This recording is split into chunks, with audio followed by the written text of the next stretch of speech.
Mana? Mana? Aduh! Yeay! Kenalkan, nama saya Ariel. Saya akan mengerjakan tugas Darwin PKN dengan kasus penyalahgunaan narkoba. Saya akan menjelaskan tentang pembahasan dari narkoba. Kasus penyalahgunaan narkoba di negara semakin hari semakin mengkhawatirkan. Hal ini terbukti dengan peningkatan jumlah pengguna narkoba di kalangan remaja secara signifikan. Anak pada usia remaja merupakan usia yang rentan untuk terjerumus dalam penggunaan narkoba yang dianggap sebagai sesuatu yang baru menantang. Remaja juga menjadi mudah tergoda ketika dalam keadaan frustasi atau depresi, sehingga mudah jatuh pada masalah penyalahgunaan narkoba. Artikel ini bertujuan untuk menggambarkan fenomena penyalahgunaan narkoba di kalangan remaja dan upaya penanggulangannya. Penelitian ini menggunakan pendekatan kualitatif menggunakan studi deskriptif dengan menggunakan metode kualitatif. Diharapkan penelitian dapat memberikan gambaran secara mendalam mengenai kasus dan penanganan narkoba di Indonesia. Proses penelitian meliputi berbagai tahap, yaitu mengumpulkan data-data non-numeric yang kemudian dianalisis berdasarkan landasan konseptual sehingga pada akhirnya dapat ditarik kesimpulan. Hasil penelitian menunjukkan bahwa di Indonesia saat ini narkoba telah menyebar ke berbagai lapisan masyarakat, khususnya kalangan remaja. Indonesia sudah dalam situasi darurat narkoba dan tentunya hal ini harus menjadi perhatian seluruh pihak dan elemen masyarakat. Kasus penyalahgunaan narkoba pada kalangan remaja saat ini menunjukkan peningkatan. Hal ini harus menjadi perhatian seluruh pihak dan elemen masyarakat. Remaja saat ini menunjukkan peningkatan, cenderung ingin menyerap nilai-nilai baru, selalu ingin tahu dan selalu ingin mencoba hal baru, termasuk terhadap suatu hal yang mengandung bahaya atau risiko. Fisik takdir behavior, yakni mencoba konsumsi narkoba. Sementara itu, upaya penanganan yang perlu dilakukan terhadap permasalahan penyalahgunaan narkoba di kalangan remaja, yakni berbagai upaya preventif atau pencegahan. Edukasi serta kampanye anti perlu dilakukan secara masif, mulai dari lingkungan keluarga, lingkungan sekolah, dan lingkungan masyarakat. Narkoba merupakan singkatan dari narkotika, psikoprika, dan bahan adiktif lainnya. Narkoba dapat menyebabkan kecanduan, menyebabkan definisi lain menyebutkan bahwa narkotika atau narotik memiliki suatu hal dapat menghilangkan rasa sakit atau nyeri dan juga dapat menimbulkan efek samping stupor, bengong. Dapat diartikan juga sebagai bahan untuk pembinus si tanggung. 1999, definisi ini menjelaskan bahwa sebetulnya narkoba dapat digunakan untuk keperluan media. Bahwa sebetulnya Kamus Besar Bahasa Indonesia menjelaskan bahwa narkotika merupakan obat mampu memberi efek tenang pada saraf, dapat menangkan rasa sakit dan menimbulkan rasa ingin tidur, mengantuk, atau dapat menimbulkan rangsangan. Arti bahan atau obat yang apabila dikonsumsi, diminum, dihisap, dihirup, ditelan, atau disuntikan akan mempengaruhi pada fungsi kerja otak, dan bila dikonsumsi terus-menerus akan menyebabkan gangguan pada kondisi fisik, psikis, dan fungsi sosialnya, dan dapat menyebabkan ketagihan dan ketergantungan. Fakta lainnya juga menunjukkan bahwa konsumsi narkoba dapat menyebabkan perubahan emosi atau suasana hati, berpengaruh pada suasana pikiran, juga pada perilaku. Martono dan Juena 2008. Sementara itu, pada pasal 1 Undang-Undang Nomor 35 Tahun 2009 tentang narkotika menjelaskan bahwa narkotika merupakan zat atau obat yang bersumber atau berbahan dari tanaman bukan tanaman atau berbahan sintetis yang bilang dikonsumsi dapat menimbulkan efek perubahan kesadaran, dapat menghilangkan rasa, dapat mengurangi atau menghilangkan rasa nyeri, dan jika dikonsumsi secara rutin dapat menyebabkan ketergantungan. Narkoba dapat dibedakan dan digolongkan ke beberapa jenis yang sesuai terlampir pada Undang-Undang Nomor 35 Tahun 2009. Merupakan zat atau obat yang mampu menghilangkan kesadaran seseorang atau sebagai zat bius, karena memang narkotika mampu bekerja untuk memberi pengaruh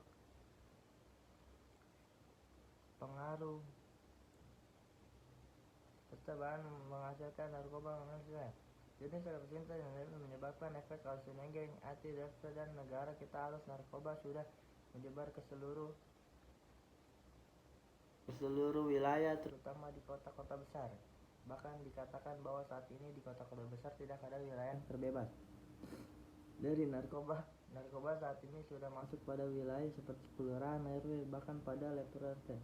Kondisi permasalahan narkoba khususnya di kota-kota besar sudah menjadi permasalahan yang sangat rumit. Saat ini jumlah penyalahgunaan narkoba semakin signifikan. Namun kasus penyalahgunaan NPD narkoba sudah tidak menyasar kalangan tertentu, namun sudah menyasar berbagai kalangan masyarakat. Kita ketahui bersama bahwa penyalahgunaan narkoba dapat memberikan efek yang sangat negatif dan tidak hanya itu, narkoba juga dapat mengancam masa depan bangsa dan negara.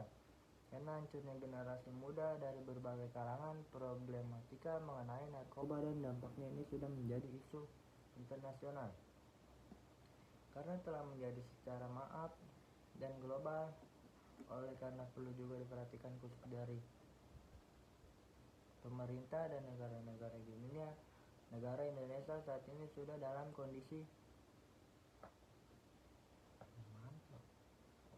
ini sudah dalam darurat.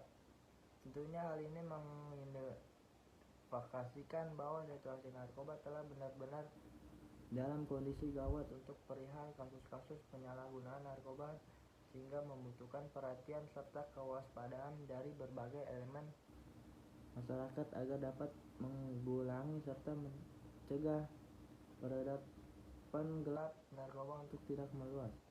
Pesatnya peredaran gelap narkoba di Indonesia salah satunya disebabkan karena pesatnya kemajuan dan perkembangan informasi serta teknologi transportasi. Perkembangan teknologi tersebut pada akhirnya memunculkan dampak lain, yakni memudahkan masuk barang berbahaya dan terlarang tersebut ke Indonesia, dan hal ini merupakan sebuah tantangan bagi aparat, khususnya aparat penegak hukum.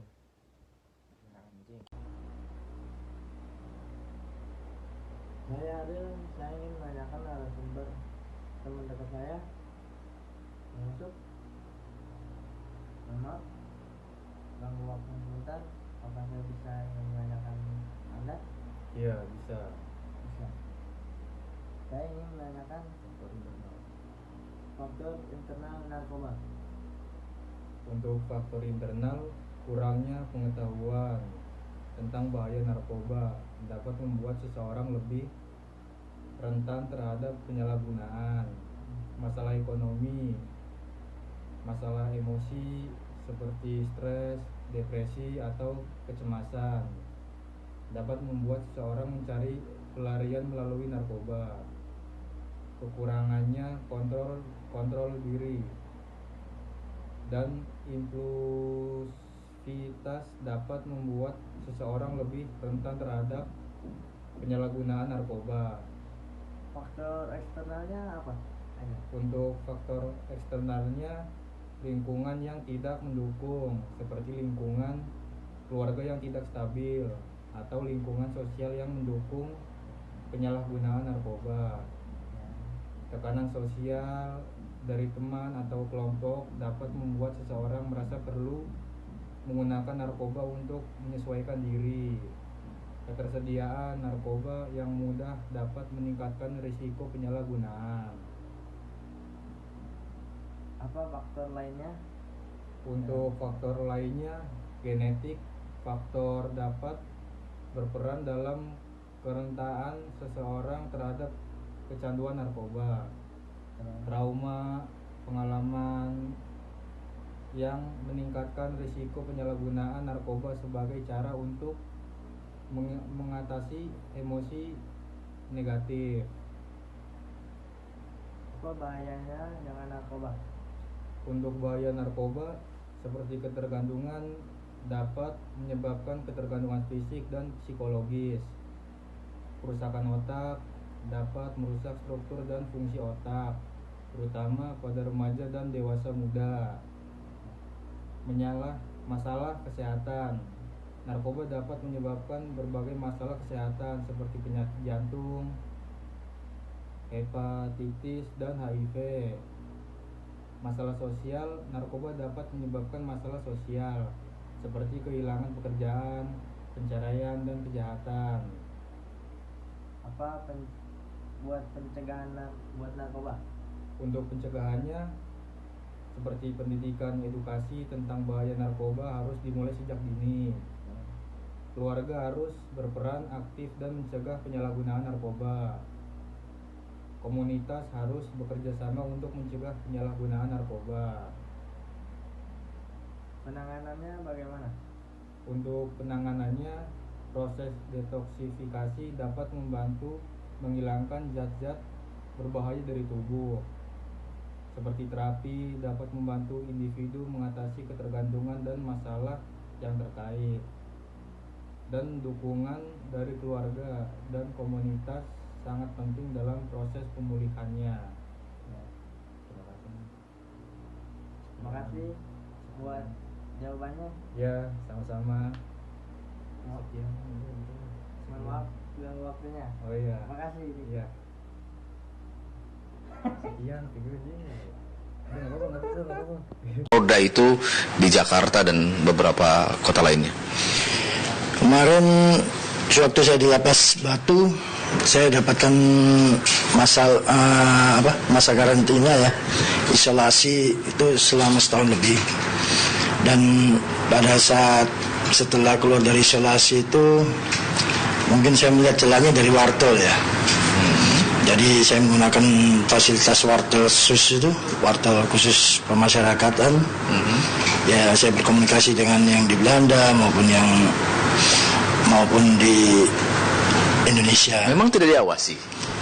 Ada pengawasan tapi masih bisa saya lakukan, buktinya bisa kan?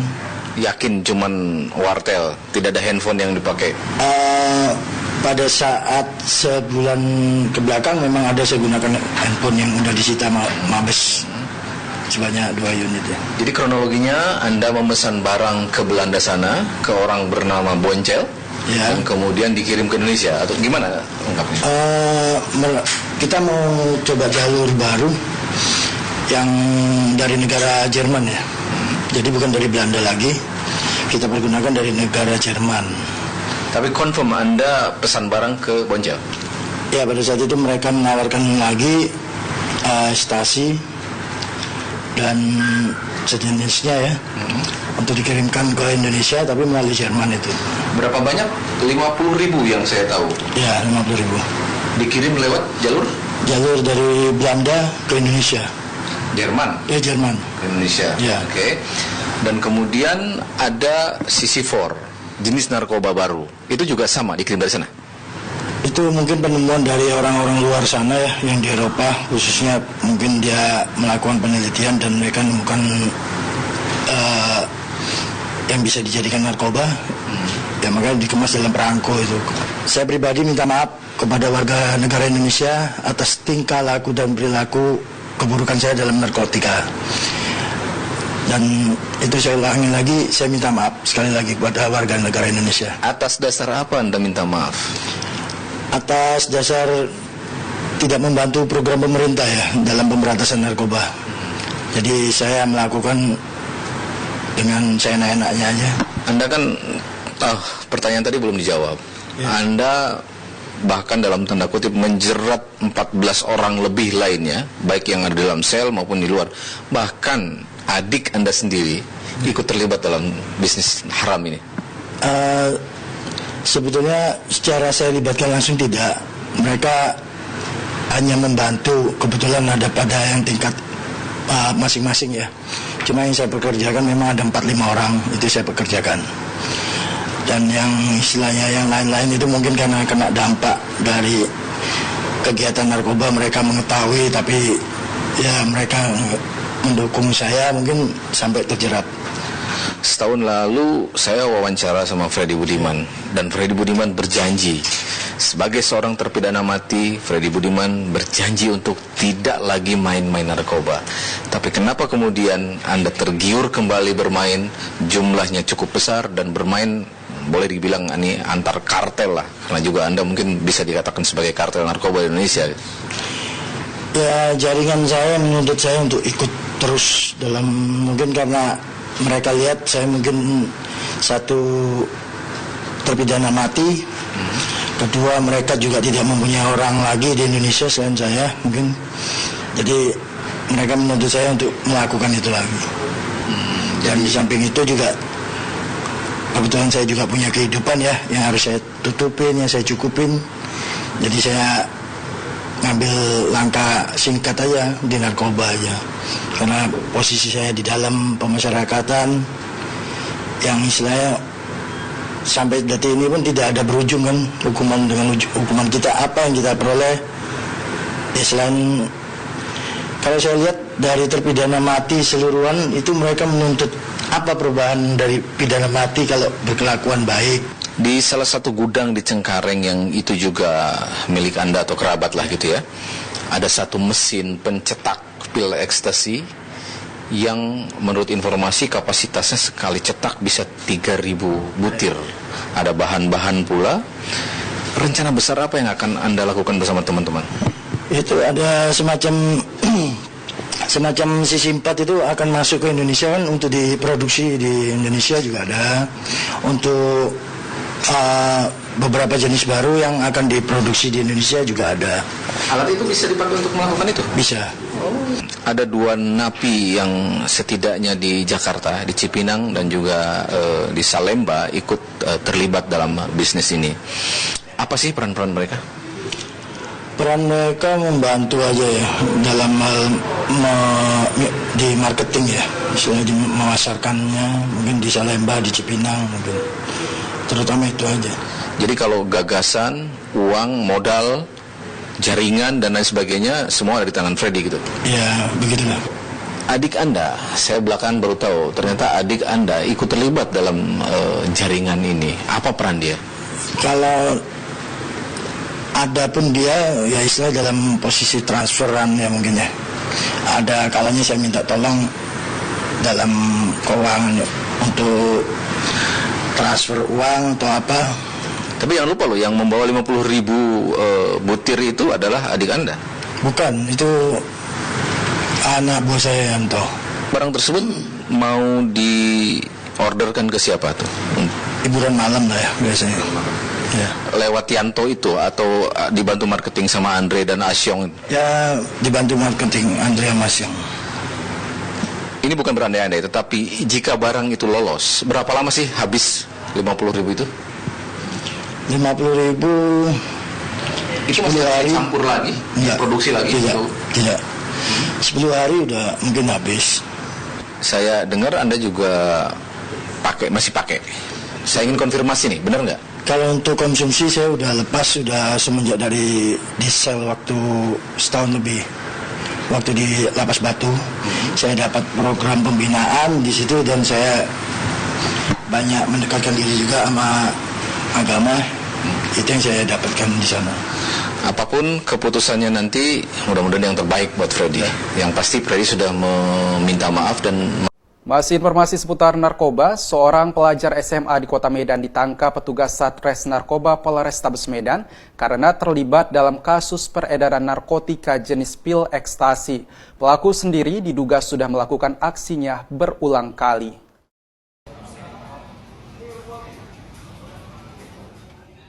Remaja berusia 16 tahun berinisial HP ini ditangkap petugas Satres Narkoba Polrestabes Medan karena nekat mengedarkan pil ekstasi. Kepada petugas, pelajar kelas 2 sekolah menengah atas ini mengaku tidak hanya satu kali menjual narkoba, yang diperolehnya dari seorang bandar yang kini jadi buronan polisi. Kasat Reserse Narkoba Polrestabes Medan, Komisaris Polisi Raffles Marpaung menyebut, ketika menangkap pelaku, petugas menyita 3 butir pil ekstasi yang hendak dijual pelaku kepada petugas seharga Rp600.000. Selain berperan sebagai kurir, pelaku sendiri juga berperan sebagai pencari pembeli narkoba. Anak di bawah umur, lebih kurang usia 16 tahun dilakukan penangkapan dengan cara pembelian terselubung atau undercover buy, di mana petugas menyamar sebagai pembeli narkotika jenis ekstasi, membeli 3 butir ekstasi dengan harga Rp600.000, jadi per butirnya Rp200.000 di TKP di Jalan Garu 3. Setelah dilakukan penangkapan, dilakukan interogasi, ternyata anak tersebut mendapatkan barang dari DPO yang biasa beroperasi di daerah Kampung Kubur. Ferry Rawan, Kompas TV, Medan, Sumatera Utara.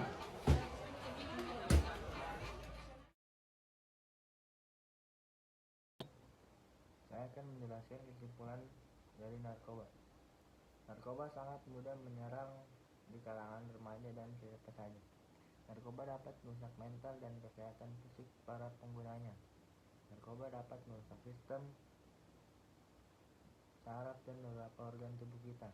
Orang yang sudah merasakan kenikmatan menggunakan narkoba akan terus menggunakan narkoba karena itu akan membuat pengguna merasa kecanduan.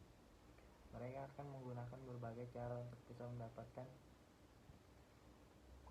narkoba, bahkan sampai ada yang mencuri. Sudah banyak korban dari pengguna narkoba.